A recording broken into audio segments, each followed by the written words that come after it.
प्रभु के नाम में सब सुनने वाले का स्वागत है।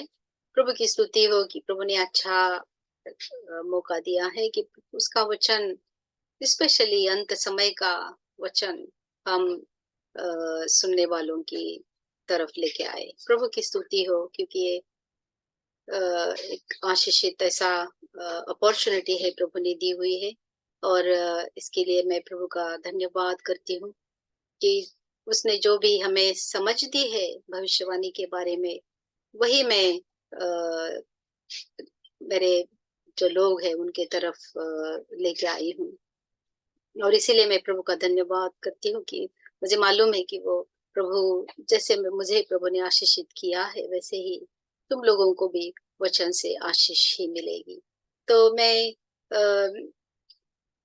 अपने अंत समय का स्पेशली बाइबल स्टडी हम करने के पहले मैं थोड़ा सा आप लोगों के साथ ऐसी बातें करूंगी जिससे आप लोगों का ध्यान भी भविष्यवाणी की तरफ आएगा और भविष्यवाणी क्या है ये भी समझ में आएगी।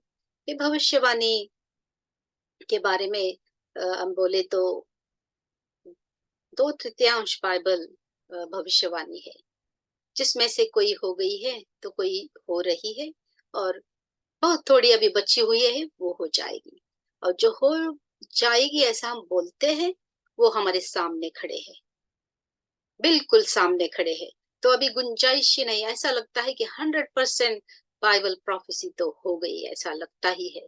क्योंकि अम, सामने जो खड़ा है वो पूरा उसका स्ट्रक्चर हमें दिख रहा है अभी। जैसे एक एग्जाम्पल अगर हम दे तो अंत समय में प्रभु के वचन के अनुसार हमें पता चलता है कि इज़राइल के विरोध में एक लड़ाई होने वाली है, और वो लड़ाई सारी दुनिया मिलकर, दुनिया के राज्य सब एक हो जाएंगे और इज़राइल के विरोध में आएंगे, ऐसा लिखा है। और अब हम यही देख रहे हैं कि ऐसा कुछ हो रहा है कि सारी दुनिया के राज्य, नेशंस ऑफ द वर्ल्ड, सब जैसे कि अपने सब सब एक हो रहे, एक माइंड हो रहा है उनका, उनकी सोच एक जैसी हो रही है। और इसीलिए सभी जगह सभी नेशंस के प्राइम मिनिस्टर, प्रेसिडेंट्स अपनी अपनी लोगों को जो समाचार दे रहे हैं, संदेश दे रहे, वो एकदम सा सेम है। यूके में जो बात करते हैं, अमेरिका में जो बात करते हैं, इंडिया में जो बात करते हैं, अपने अपने देश के वो जो लीडर्स है वो सेम लैंग्वेज कर रहे हैं। तो ऐसा लग रहा है कि ये दुनिया एक हो रही है, एक हो रही है। और हम अभी एक लास्ट वीक में एक 2 हफ्ते पहले मैंने एक न्यूज सुन रही थी, मैं अपनी इंडिया की न्यूज थी, और जिसमें अपने प्राइम मिनिस्टर मोदी कुछ बात कर रहे थे, लेकिन जो पोडियम वो यूज कर रहे थे, वो पोडियम के ऊपर ऐसा लिखा था कि India and the new world order. ये जो न्यू वर्ल्ड ऑर्डर है, ये बहुत पुराना किस्सा है। बहुत सालों से ये शब्द बहुत सारे लोग जानते हैं, लेकिन ये ऑर्डिनरी लोगों के तक गया नहीं है ये शब्द। लेकिन बहुत सारे लोग ये शब्द को जानते हैं, और बहुत सारे लोग इसका विरोध भी करते हैं कि उनके हिसाब से दुनिया एक होना बिल्कुल अच्छा नहीं है लोगों के लिए। तो इसलिए वो अपोज भी करते हैं, और ये लोगों को, उनको मालूम है कि जो लोग ये दुनिया एक करना चाहते हैं, उनको मालूम है कि उनको विरोध है, इसीलिए वो एकदम सा नहीं कर सकते हैं। तो इसकी वजह से उनको बहुत सारा कुछ करना पड़ रहा है, वो कर रहे हैं वो लोग। लेकिन ये ये सोच ये हमें सोचने पर मजबूर करता है कि क्या है ये India and the new world order.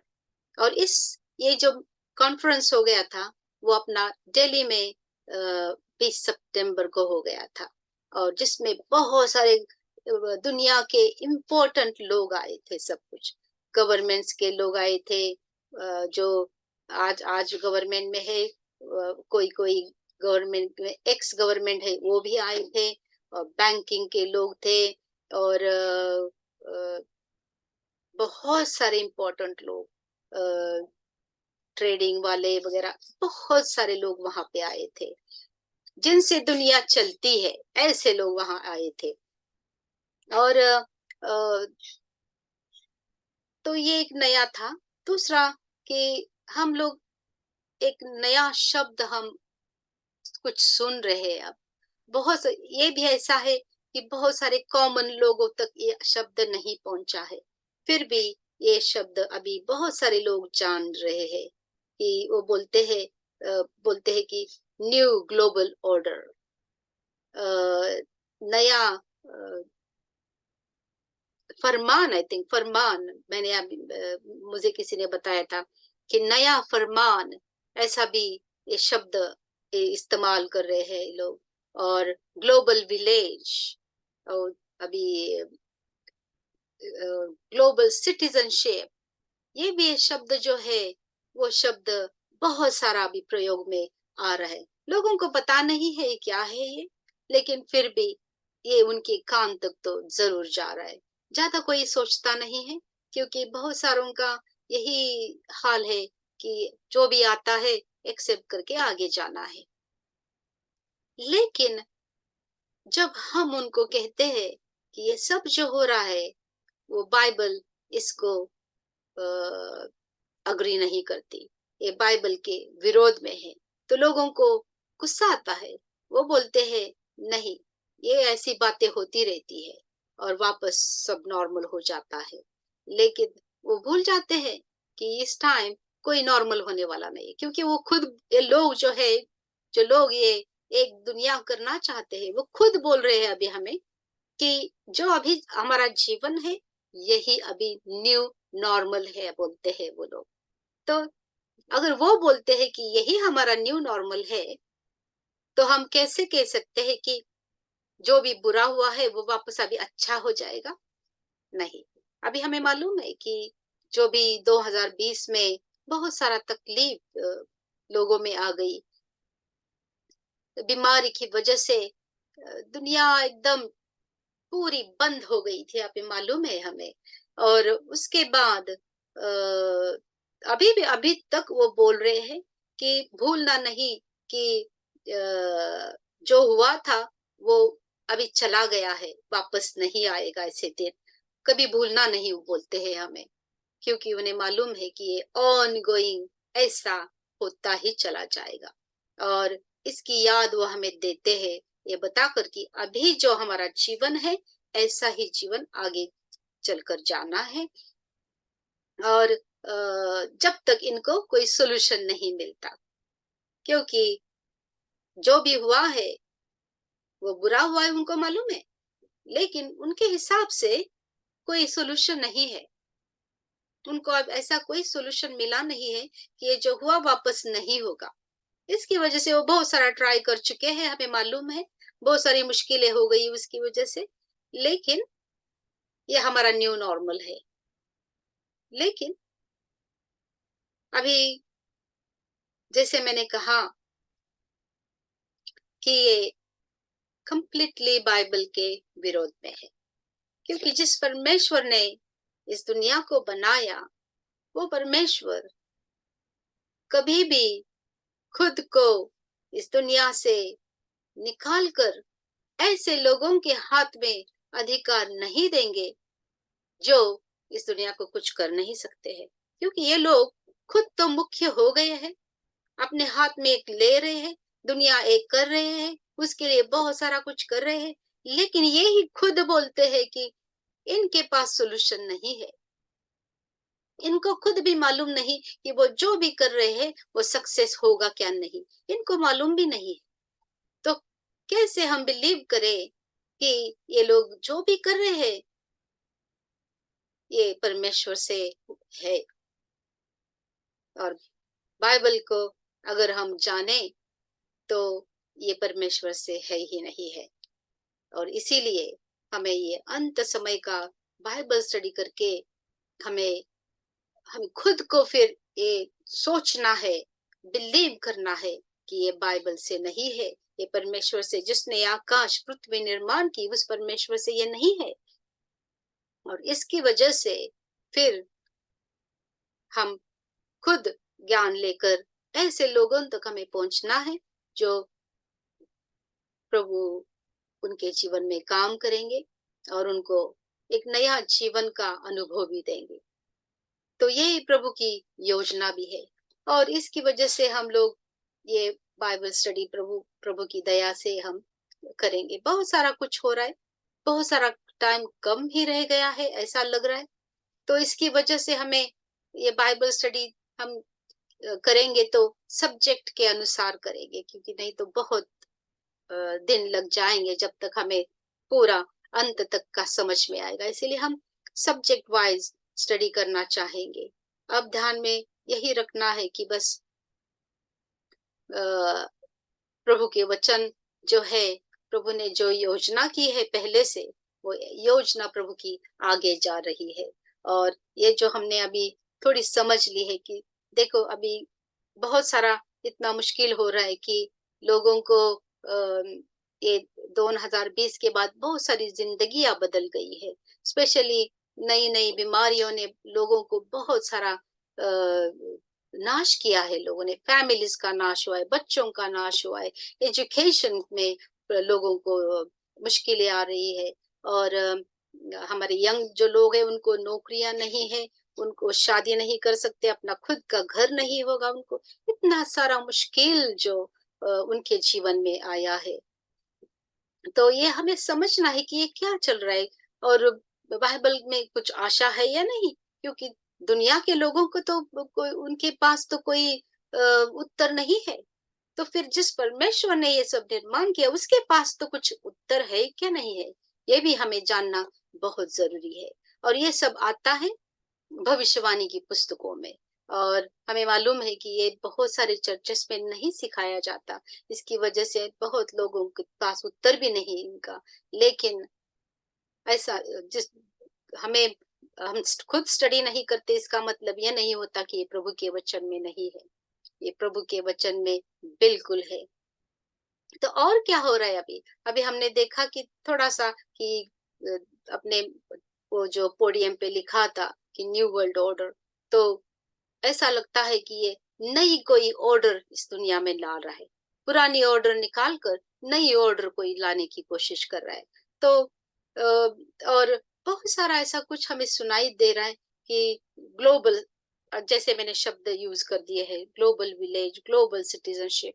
तो इसका मतलब है कि कोई एक गवर्नमेंट, सब गवर्नमेंट मिलकर कोई एक हो जाएंगे ये लोग, तो एक सिटीजनशिप सबको मिलेगी। अभी डिफरेंट डिफरेंट सिटीजनशिप है, अमेरिका का, ब्रिटेन का, इंडिया का। लेकिन ऐसा लग रहा है इनके करने से कि कोई ऐसा कुछ कर रहा है जो सब एक करके सबको एक ही सिटीजन के अंदर लाने की कोशिश कर रहे हैं। और हमने देखा कि ये जो इम्पोर्टेंट लोग जो वहां थे वो कॉन्फ्रेंस के लिए, तो वही लोग कोई कुछ कर रहे हैं ऐसा। और फिर हमने देखा, हम देख रहे हैं कि अभी डिजिटल करेंसी के बारे में भी हम सुन रहे हैं। बहुत बार हमने बहुत करेंसी के बारे में बहुत सारा सुना हमने, लेकिन रूमर्स आए, रूमर्स चले गए। लेकिन इस टाइम ये बहुत ही सीरियस मामला है, क्योंकि अमेरिका का डॉलर जो था वो दुनिया का एक नंबर का था, पूरे अ, अ, इससे चलता था चल। लेकिन अभी क्या हो रहा है? अभी रशिया और 5 और राष्ट्र जो है, इन्होंने चाइना का युआन करेंसी स्वीकार लिया है। तो अमेरिका का डॉलर जो है वो एकदम का वैल्यू कम हो गया है। तो ये जो डेवलपमेंट जो हो रही है, ये कुछ हमें सिखा रही है, कुछ बता रही है हमें, हमें जिससे हमें जानकर क्या होगा कि हमारा ज्ञान बढ़ जाएगा और प्रभु के वचन पर हमारा विश्वास बढ़ जाएगा। देखो, पिता परमेश्वर, मनुष्य पिता परमेश्वर को कभी खुश नहीं कर सकता। उसको एक ही एक गिफ्ट है, वो है विश्वास। वो विश्वास से ही हम परमेश्वर को खुश कर सकते हैं। इसीलिए ये स्टडी करके बस हमें हमारे विश्वास में ज्यादा बढ़ना चाहते हैं, और बस प्रभु के ऊपर पूरा भरोसा रख कर कि जिस प्रभु ने ये दुनिया बनाई है, उस प्रभु को ही हम अंत भी उसने प्लान किया है, तो उसी अंत को लेके उसके ऊपर हम भरोसा रखेंगे, पेशेंस से हम जिएंगे, पेशेंस से उसकी सेवा करेंगे, और जब प्रभु आएंगे तो हम उसके साथ रहेंगे। तो ये हमें जानना बहुत जरूरी है। तो क्योंकि प्रभु ने भी हमें उसके वचन में भी लिखा है, इफिस का 6 अध्याय 10 वचन के बाद हम पढ़ते हैं, प्रभु हमें बोलते हैं कि मांस और खून से हम हमारा झगड़ा नहीं है, यानी कि ह्यूमन मनुष्य जात से हमारा झगड़ा नहीं चल रहा है, हम एक दूसरे से नहीं झगड़ रहे। हम इस झगड़ा किससे है? झगड़ा तो शैतान ने शुरू कर दिया है, तो उससे झगड़ा है हमारा। वो जो लेकिन वो एक शक्ति है, वो अंधकार की शक्ति है, वो ऐसी शक्ति है जो विकेट है, वो दुष्ट है वो, और ऐसे मनुष्य के साथ झगड़ा चल रहा है। लेकिन ऐसे हम झगड़ा नहीं कर सकते हैं शैतान के साथ, क्योंकि वो एक पावर है, वो एक सामर्थ्य है, और वो विकेट है, उसको कोई एथिक्स नहीं है। लेकिन हम प्रभु परमेश्वर के सामर्थ्य के साथ, ज्ञान के साथ, हम खुद को एक सोल्जर की तरह हम खुद को प्रोटेक्ट करते हैं कि शैतान हमारा विश्वास तोड़ ना दे परमेश्वर पिता के। सो ये जो लड़ाई चल रही है, लड़ाई हमारे विश्वास के विरोध है, हमारा आत्मा के विरोध में है, और ये आत्मा का संरक्षण खाली हम कैसे कर सकते हैं? परमेश्वर पिता से विश्वास लेकर ही कर सकते हैं। इसीलिए हम हमें प्रभु के वचन का विशेष करके अंत समय का सब स्टडी करना बहुत जरूरी है। और फिर हम लोग यही हम एक विश्वास अभी रखना है कि जब बाइबल के अनुसार प्रभु कैसे ये सब अंत करने वाले हैं, ये समझना भी बहुत सुंदर है, क्योंकि प्रभु के वचन के अनुसार ये दुनिया बहुत ही अंधेरे में जाने वाली है, और अभी लग रहा है कि अंधेरा बहुत छा रहा है, बहुत छा रहा है अंधेरा, और इस अंधेरे और पूरा छा जाने वाला है, पूरा छा जाने वाला है, क्योंकि प्रभु के लोग तो निकल जाने वाले हैं। प्रभु अपने लोगों को निकल जाएंगे तो इस दुनिया में प्रकाश तो बिल्कुल ही नहीं रहेगा। हम कौन है? हम प्रभु के प्रकाश है। प्रभु यीशु का वचन है कि जब तक मैं दुनिया में था, तब तक मैं ये दुनिया का प्रकाश था। लेकिन अभी कौन है दुनिया में? हम है। तो प्रभु बोलते हैं कि तुम इस दुनिया के प्रकाश हो। तो हम जब तक है, तब ये दुनिया पूरी तरह अंधेरे में नहीं जाने वाली। लेकिन प्रभु के लोगों को जब निकल जाएगा, निकाल लिया जाएगा, तब ये दुनिया पूरी तरह अंधेरे में चली जाने वाली है। लेकिन अंत में बहुत ही संकट काल में जाने वाली है ये दुनिया, और प्रभु यीशु मसीह 3.5 साल के महासंकट के काल के बाद वापस इस दुनिया में आएंगे। हम जो उसके निकाले गए लोग होंगे, उस प्रभु के साथ नीचे आने वाले हैं, और फिर प्रभु ये सब सिस्टम को, जिसने परमेश्वर के लोगों को अपने खुद के परमेश्वर के विरोध में बंद करवाया, उन शैतानी लोगों का नाश करने के बाद ही, सिस्टम का नाश करने के बाद, फिर प्रभु खुद अपना राज्य स्थापन करने वाले हैं, और 1000 साल तक हम प्रभु यीशु मसीह के साथ इस दुनिया में रहने वाले। यह हमारी बड़ी आशा है, यह हमारा फुल गॉस्पेल है, पूरा शुभ वर्तमान है। आधा आधा शुभ वर्तमान नहीं, ये पूरा शुभ वर्तमान अभी ऐसे खत्म होता है ये, और ये हमें समझना बहुत जरूरी है। और जैसे जैसे हम वचन के अनुसार देखेंगे तो बहुत ही आनंद लगता है। तो नेक्स्ट टाइम से हम हमारा बाइबल स्टडी शुरू करेंगे कि प्रभु ने कैसे सब शुरू किया, कैसे निर्माण किया, और कैसे फिर हम प्रभु के सानिध्य से कैसे हम निकल गए। ये सब देखकर फिर हम हमारा बाइबल स्टडी जारी करेंगे।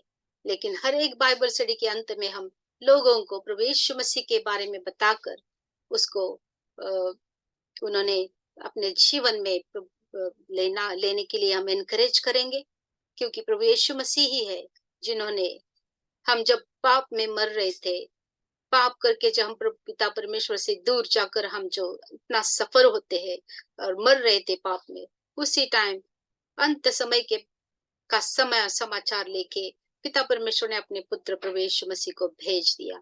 और इस प्रभु यीशु मसीह सारी दुनिया के पाप के लिए मर गए, खाली क्रिश्चियन लोगों के लिए नहीं, दुनिया के पाप, क्योंकि दुनिया के लोग खाली ये पिता परमेश्वर के लोग हैं। यही पिता परमेश्वर ने, ये बाइबल के परमेश्वर ने सबको बनाया है। ये मनुष्य ऐसा ही नहीं आया है और किसी और ने भी बनाया नहीं है, ये पिता परमेश्वर ने बनाया है। इसीलिए वहाँ जात पात सब बहुत लोग बिखर गए हैं, लेकिन फिर भी पिता परमेश्वर अपने लोगों को पहचानते हैं और उनके लिए उसीलिए अपने पुत्र को भी भेजा ताकि बहुत सारे पुत्र और कन्या उसको मिल जाए। और इसीलिए ये समाचार हमें एक्सेप्ट करना है। और पिता यीशु ने जो भी हमारे लिए किया, जो हम दूर थे वह भी हमारी नजदीकी हो गई पिता परमेश्वर से। इसीलिए उसको हम आप बाप बाप आप करके पुकार सकते हैं। हम उसको प्रार्थना करेंगे तो वो सुनेंगे अभी अब, क्योंकि उसके पहले तो हमारे पाप, यशायाह बताता है कि तुम्हारे पाप ऐसे एक क्या बोलते हैं उसको, भिंत के समान, वो वॉल के समान, तुम हमारी प्रार्थना नहीं जा सकती थी। लेकिन अभी जैसे प्रभु ने सब शैतान का सामर्थ्य नष्ट कर दिया, तो अभी वो पूरा का पूरा वो निकल गया। और आज जब हम प्रभु यीशु को स्वीकारते हैं तो हम प्रभु यीशु में रहते हैं। और प्रभु यीशु कहाँ रहते हैं?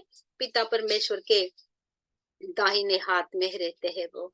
और वहां से वो हमारे लिए मध्यस्थी कर रहे हैं और दूसरा कोई नहीं है, खाली प्रभु यीशु मसीह को दिया गया है हमारे लिए। इसीलिए हम इम्पोर्टेंट है कि हम इधर उधर भागना नहीं है, भटकना नहीं, किसी को कोई और को नहीं प्रार्थना करना है कि हमारे तू हमें ऐसा कर और हमारा वैसा कर, कुछ नहीं, कोई सुनने वाला नहीं है सिवाय प्रभु यीशु मसीह के।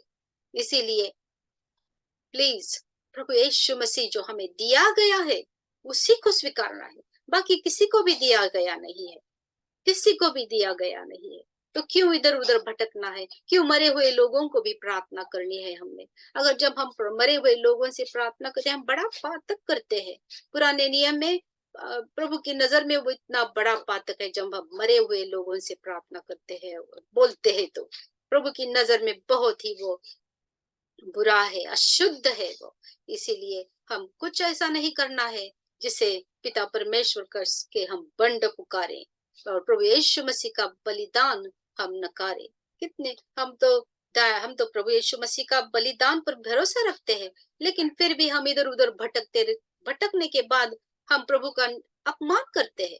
तो ये आज ध्यान में रखना और फिर प्रभु यीशु को पूरे दिल से स्वीकार कर पर अपने जिंदगी जीने के लिए और प्रभु में बढ़ने के लिए अपना जीवन आप खुद देना है। ये बहुत इंपॉर्टेंट है। उसके बाद प्रभु अपना पवित्र आत्मा आपको देंगे और उसका सील करेंगे। जब तक हमारा यहाँ से जाना नहीं होता, तब तक ये पवित्र आत्मा हमको विश्वास में रखेगा, हमारा नाश नहीं होने देगा। शैतान हमें कभी परमेश्वर के हाथ से निकल नहीं पाएगा।